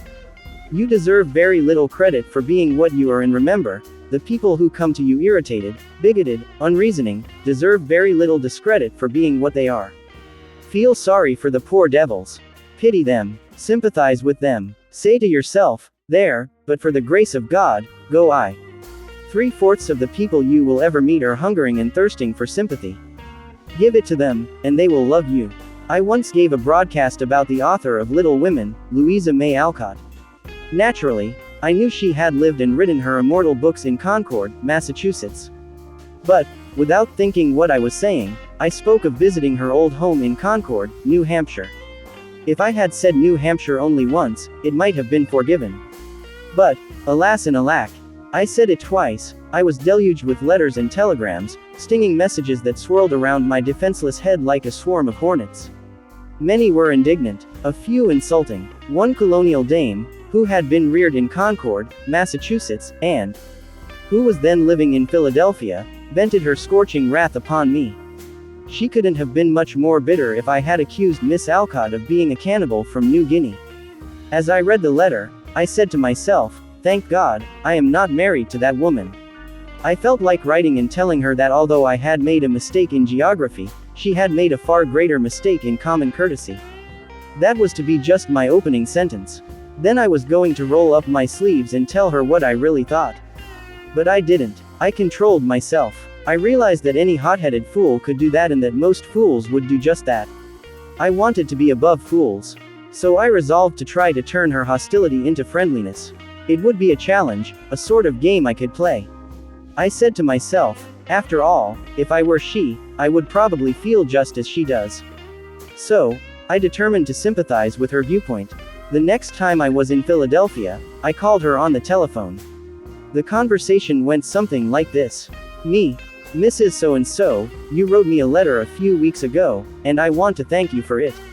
She, in incisive, cultured, well-bred tones, to whom have I the honor of speaking? Me, I am a stranger to you. My name is Dale Carnegie. You listened to a broadcast I gave about Louisa May Alcott a few Sundays ago, and I made the unforgivable blunder of saying that she had lived in Concord, New Hampshire. It was a stupid blunder, and I want to apologize for it. It was so nice of you to take the time to write me. She, I am sorry, Mr. Carnegie, that I wrote as I did. I lost my temper. I must apologize. Me. No, you are not the one to apologize, I am. Any school child would have known better than to have said what I said. I apologized over the air the following Sunday, and I want to apologize to you personally now. She. I was born in Concord, Massachusetts. My family has been prominent in Massachusetts affairs for 2 centuries, and I am very proud of my native state. I was really quite distressed to hear you say that Miss Alcott had lived in New Hampshire. But I am really ashamed of that letter. Me. I assure you that you were not 1/10 as distressed as I am. My error didn't hurt Massachusetts, but it did hurt me. It is so seldom that people of your standing and culture take the time to write people who speak on the radio, and I do hope you will write me again if you detect an error in my talks. She. You know, I really like very much the way you have accepted my criticism. You must be a very nice person. I should like to know you better. So, because I had apologized and sympathized with her point of view, she began apologizing and sympathizing with my point of view. I had the satisfaction of controlling my temper, the satisfaction of returning kindness for an insult. I got infinitely more real fun out of making her like me than I could ever have gotten out of telling her to go and take a jump in the Schuylkill River. Dr. Arthur I. Gates said in his splendid book Educational Psychology, sympathy, the human species universally craves. The child eagerly displays his injury, or even inflicts a cut or bruise in order to reap abundant sympathy. For the same purpose adults show their bruises, relate their accidents, illness, especially details of surgical operations. Self-pity, for misfortunes real or imaginary, is in some measure, practically a universal practice. So, if you want to win people to your way of thinking, put in practice. Chapter 10. An appeal that everybody likes. I was reared on the edge of the Jesse James country out in Missouri, and I visited the James farm at Kearney, Missouri, where the son of Jesse James was then living. His wife told me stories of how Jesse robbed trains and held up banks. And then gave money to the neighboring farmers to pay off their mortgages. Jesse James probably regarded himself as an idealist at heart, just as Dutch Schultz, Two Gun, Crowley, Al Capone and many other organized crime godfathers did generations later. The fact is that all people you meet have a high regard for themselves and like to be fine and unselfish in their own estimation. J. Pierpont Morgan observed, in one of his analytical interludes, that a person usually has two reasons for doing a thing, one that sounds good and a real one. The person himself will think of the real reason. You don't need to emphasize that. But all of us, being idealists at heart, like to think of motives that sound good. So, in order to change people, appeal to the nobler motives. Is that too idealistic to work in business?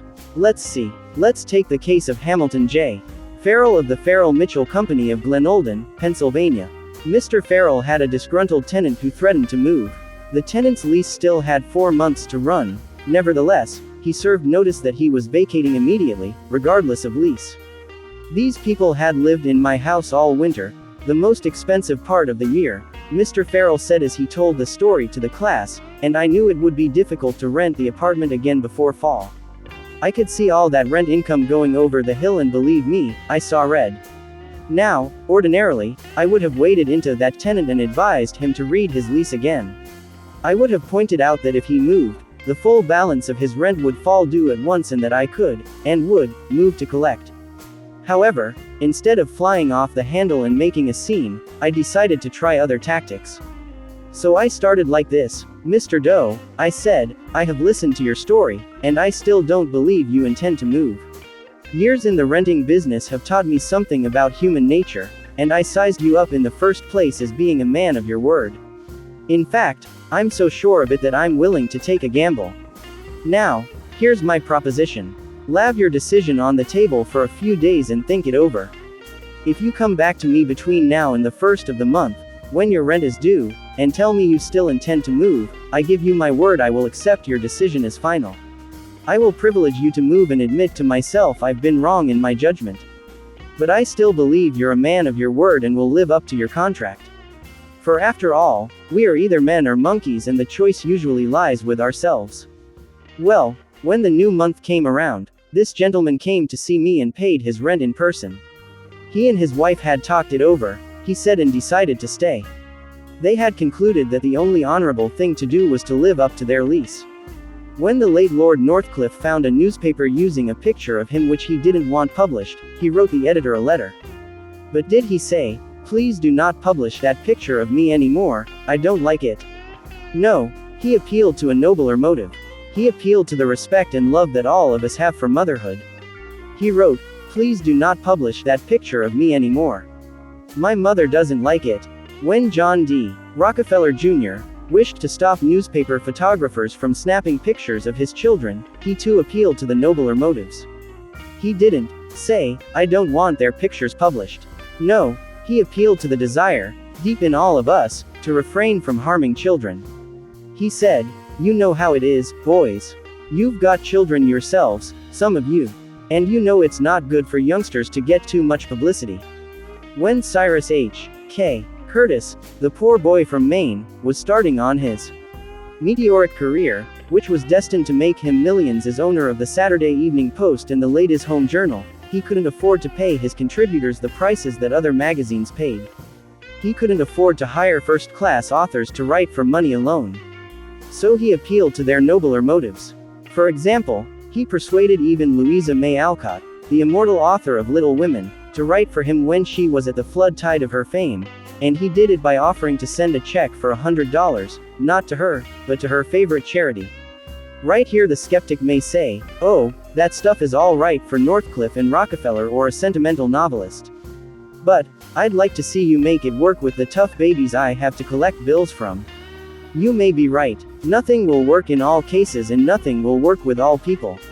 If you are satisfied with the results you are now getting, why change?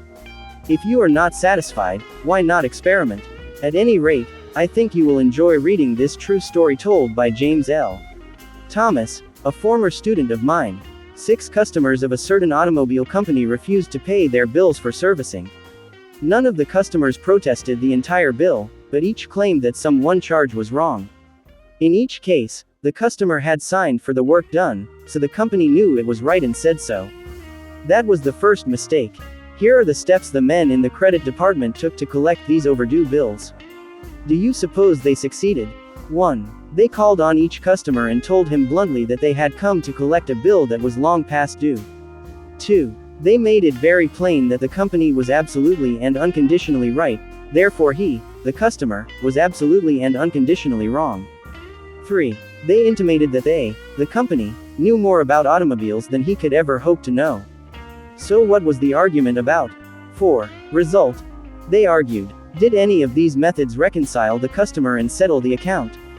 You can answer that one yourself. At this stage of affairs, the credit manager was about to open fire with a battery of legal talent, when fortunately the matter came to the attention of the general manager. The manager investigated these defaulting clients and discovered that they all had the reputation of paying their bills promptly. Something was wrong here, something was drastically wrong about the method of collection. So he called in James L. Thomas and told him to collect these incollectible accounts. Here, in his words, are the steps Mr. Thomas took. 1. My visit to each customer was likewise to collect a bill long past due, a bill that we knew was absolutely right. But I didn't say a word about that. I explained I had called to find out what it was the company had done, or failed to do. 2. I made it clear that, until I had heard the customer's story, I had no opinion to offer. I told him the company made no claims to being infallible. 3. I told him I was interested only in his car, and that he knew more about his car than anyone else in the world, that he was the authority on the subject. 4. I let him talk, and I listened to him with all the interest and sympathy that he wanted, and had expected. 5. Finally, when the customer was in a reasonable mood, I put the whole thing up to his sense of fair play. I appealed to the nobler motives. First, I said, I want you to know I also feel this matter has been badly mishandled. You've been inconvenienced and annoyed and irritated by one of our representatives. That should never have happened. I'm sorry and, as a representative of the company, I apologize. As I sat here and listened to your side of the story, I could not help being impressed by your fairness and patience. And now, because you are fair-minded and patient, I am going to ask you to do something for me. It's something that you can do better than anyone else, something you know more about than anyone else. Here is your bill. I know it is safe for me to ask you to adjust it, just as you would do if you were the president of my company. I am going to leave it all up to you. Whatever you say goes. Did he adjust the bill? He certainly did, and got quite a kick out of it. The bills ranged from $150 to $400, but did the customer give himself the best of it? Yes, one of them did. One of them refused to pay a penny of the disputed charge, but the other 5 all gave the company the best of it. And here's the cream of the whole thing. We delivered new cars to all 6 of these customers within the next 2 years. Experience has taught me, says Mr. Thomas, that when no information can be secured about the customer, the only sound basis on which to proceed is to assume that he or she is sincere, honest, truthful and willing and anxious to pay the charges, once convinced they are correct. To put it differently and perhaps more clearly, people are honest and want to discharge their obligations. The exceptions to that rule are comparatively few, and I am convinced that the individuals who are inclined to chisel will in most cases react favorably if you make them feel that you consider them honest, upright and fair. Chapter 11. The movies do it. TV does it. Why don't you do it? Many years ago, the Philadelphia Evening Bulletin was being maligned by a dangerous whispering campaign. A malicious rumor was being circulated. Advertisers were being told that the newspaper was no longer attractive to readers because it carried too much advertising and too little news. Immediate action was necessary. The gossip had to be squelched. But how? This is the way it was done. The bulletin clipped from its regular edition all reading matter of all kinds on one average day, classified it, and published it as a book. The book was called One Day. It contained 307 pages, as many as a hard-covered book, yet the bulletin had printed all this news and feature material on one day and sold it, not for several dollars, but for a few cents. The printing of that book dramatized the fact that the bulletin carried an enormous amount of interesting reading matter. It conveyed the facts more vividly, more interestingly, more impressively, than pages of figures and mere talk could have done. This is the day of dramatization. Merely stating a truth isn't enough. The truth has to be made vivid, interesting, dramatic. You have to use showmanship. The movies do it, television does it, and you will have to do it if you want attention. Experts in window display know the power of dramatization. For example, the manufacturers of a new rat poison gave dealers a window display that included 2 live rats. The week the rats were shown, sales zoomed to 5 times their normal rate. Television commercials abound with examples of the use of dramatic techniques in selling products. Sit down one evening in front of your television set and analyze what the advertisers do in each of their presentations. You will note how an antacid medicine changes the color of the acid in a test tube while its competitor doesn't, how one brand of soap or detergent gets a greasy shirt clean when the other brand leaves it gray. You'll see a car maneuver around a series of turns and curves far better than just being told about it. Happy faces will show contentment with a variety of products. All of these dramatize for the viewer the advantages offered by whatever is being sold, and they do get people to buy them. You can dramatize your ideas in business, or in any other aspect of your life. It's easy.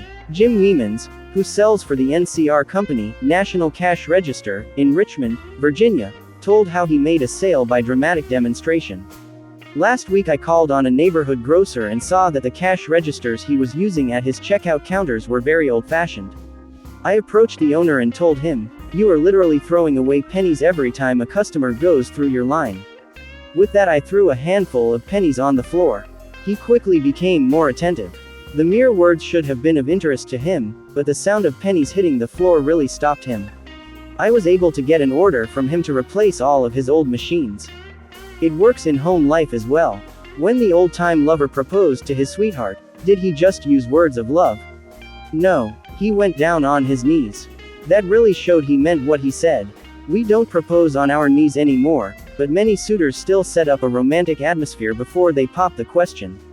Dramatizing what you want works with children as well. Joe B. Fant Jr., of Birmingham, Alabama, was having difficulty getting his 5-year-old boy and 3-year-old daughter to pick up their toys, so he invented a train. Joey was the engineer, Captain Casey Jones, on his tricycle. Janet's wagon was attached, and in the evening she loaded all the coal on the caboose, her wagon, and then jumped in while her brother drove her around the room. In this way the room was cleaned up without lectures, arguments or threats.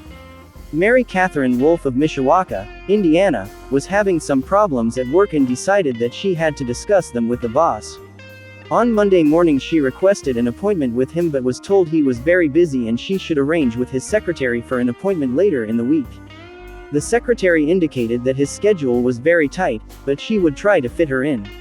Ms. Wolfe described what happened. "I did not get a reply from her all week long.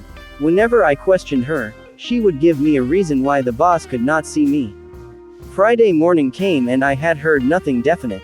I really wanted to see him and discuss my problems before the weekend, so I asked myself how I could get him to see me. What I finally did was this.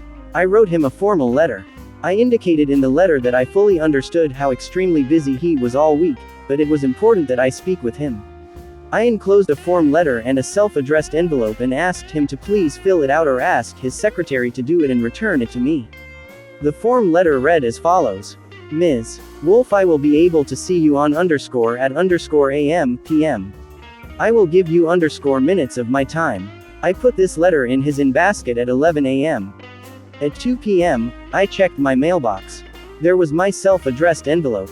He had answered my form letter himself and indicated he could see me that afternoon and could give me 10 minutes of his time. I met with him, and we talked for over an hour and resolved my problems. If I had not dramatized to him the fact that I really wanted to see him, I would probably be still waiting for an appointment. James B. Boynton had to present a lengthy market report. His firm had just finished an exhaustive study for a leading brand of cold cream. Data were needed immediately about the competition in this market. The prospective customer was one of the biggest and most formidable men in the advertising business. And his first approach failed almost before he began. The first time I went in, Mr. Boynton explains, I found myself sidetracked into a futile discussion of the methods used in the investigation. He argued and I argued. He told me I was wrong, and I tried to prove that I was right. I finally won my point, to my own Satisfaction, but my time was up, the interview was over, and I still hadn't produced results. The second time, I didn't bother with tabulations of figures and data. I went to see this man, I dramatized my facts. As I entered his office, he was busy on the phone. While he finished his conversation, I opened a suitcase and dumped 32 jars of cold cream on top of his desk, all products he knew, all competitors of his cream. On each jar, I had a tag itemizing the results of the trade investigation. And each tag told its story briefly, dramatically. What happened? There was no longer an argument. Here was something new, something different. He picked up first one and then another of the jars of cold cream and read the information on the tag. A friendly conversation developed. He asked additional questions. He was intensely interested. He had originally given me only 10 minutes to present my facts, but 10 minutes passed, 20 minutes, 40 minutes, and at the end of an hour we were still talking. I was presenting the same facts this time that I had presented previously. But this time I was using dramatization, showmanship, and what a difference it made. Chapter 12. When nothing else works, try this. Charles Schwab had a mill manager whose people weren't producing their quota of work. How is it, Schwab asked him, that a manager is capable as you can't make this mill turn out what it should? I don't know, the manager replied. I've coaxed the men, I've pushed them, I've sworn and cussed, I've threatened them with damnation and being fired. But nothing works. They just won't produce. This conversation took place at the end of the day, just before the night shift came on. Schwab asked the manager for a piece of chalk, then, turning to the nearest man, asked, "How many heats did your shift make today?" 6. Without another word, Schwab chalked a big figure 6 on the floor, and walked away. When the night shift came in, they saw the 6, and asked what it meant. The big boss was in here today, the day people said. He asked us how many heats we made and we told him 6. He chalked it down on the floor. The next morning Schwab walked through the mill again. The night shift had rubbed out 6, and replaced it with a big 7. When the day shift reported for work the next morning, they saw a big 7 chalked on the floor. So the night shift thought they were better than the day shift, did they? Well, they would show the night shift a thing or two. The crew pitched in with enthusiasm, and when they quit that night, they left behind them an enormous, swaggering 10. Things were stepping up. Shortly this mill, which had been lagging way behind in production, was turning out more work than any other mill in the plant. The principle, let Charles Schwab say it in his own words, the way to get things done, say Schwab, is to stimulate competition. I do not mean in a sordid, money-getting way, but in the desire to excel. The desire to excel, the challenge, throwing down the gauntlet, an infallible way of appealing to people of spirit. Without a challenge, Theodore Roosevelt would never have been President of the United States. The Rough Rider, just back from Cuba, was picked for governor of New York State. The opposition discovered he was no longer a legal resident of the state, and Roosevelt, frightened, wished to withdraw. Then Thomas Collier Platt, then U.S. Senator from New York, threw down the challenge. Turning suddenly on Theodore Roosevelt, he cried in a ringing voice, as the hero of San Juan Hill a coward. Roosevelt stayed in the fight and the rest is history. A challenge not only changed his life, it had a real effect upon the future of his nation. All men have fears, but the brave put down their fears and go forward, sometimes to death, but always to victory, was the motto of the King's Guard in ancient Greece. What greater challenge can be offered than the opportunity to overcome those fears? When Al Smith was governor of New York, he was up against it. Sing Sing, at the time the most notorious penitentiary west of Devil's Island, was without a warden. Scandals had been sweeping through the pristine walls, scandals and ugly rumors. Smith needed a strong man to rule Sing Sing, an iron man. But who? He sent for Louis E. Laws of New Hampton. How about going up to take charge of Sing Sing? He said jovially when Laws stood before him. They need a man up there with experience. Laws was flabbergasted. He knew the dangers of Sing Sing. It was a political appointment, subject to the vagaries of political whims. Wardens had come and gone, one had lasted only 3 weeks. He had a career to consider. Was it worth the risk? Then Smith, who saw his hesitation, leaned back in his chair and smiled. Young fellow, he said, I don't blame you for being scared. It's a tough spot. It'll take a big person to go up there and stay. So Smith was throwing down a challenge, was he? Laws liked the idea of attempting a job that called for someone big. So he went. And he stayed. He stayed, to become the most famous warden of his time. His book 20,000 Years in Sing Sing sold into the hundreds of thousands of copies. His broadcasts on the air and his stories of prison life have inspired dozens of movies. His humanizing of criminals wrought miracles in the way of prison reform. I have never found, said Harvey S. Firestone, founder of the great Firestone Tire and Rubber Company, that pay and pay alone would either bring together or hold good people. I think it was the game itself. Frederick Herzberg, one of the great behavioral scientists, concurred. He studied in depth the work attitudes of thousands of people ranging from factory workers to senior executives. What do you think he found to be the most motivating factor, the one facet of the jobs that was most stimulating? Money. Good working conditions. Fringe benefits. No, not any of those. The one major factor that motivated people was the work itself. If the work was exciting and interesting, the worker looked forward to doing it and was motivated to do a good job. That is what every successful person loves: the game. The chance for self-expression. The chance to prove his or her worth, to excel, to win. That is what makes foot races and hog calling and pie eating contests. The desire to excel. The desire for a feeling of importance. In a nutshell, win people to your way of thinking. Principle 1: the only way to get the best of an argument is to avoid it. Principle 2: show respect for the other person's opinions. Never say, "You're wrong." Principle 3: if you are wrong, admit it quickly and emphatically. Principle 4: begin in a friendly way. Principle 5: get the other person saying, "Yes, yes," immediately. Principle 6: let the other person do a great deal of the talking. Principle 7: let the other person feel that the idea is his or hers. Principle 8: try honestly to see things from the other person's point of view. Principle 9: be sympathetic with the other person's ideas and desires. Principle 10: appeal to the nobler motives. Principle 11: dramatize your ideas. Principle 12: throw down a challenge. That brings us to the end of part 3 from How to Win Friends and Influence People. I hope you found these tips on winning others over insightful and helpful. Remember, persuasion isn't about forcing your ideas on others, it's about listening, showing empathy, and finding common ground. With these strategies, you can navigate disagreements smoothly and build stronger connections. If you enjoyed this video, please give it a thumbs up, share it with your friends, and don't forget to subscribe to BookTuber Vishal for more in-depth book summaries and tips for personal development. And don't forget, if you want to dive deeper into these principles, you can grab a physical copy through the link in the description below. Thank you for tuning in, and I'll see you in the next video.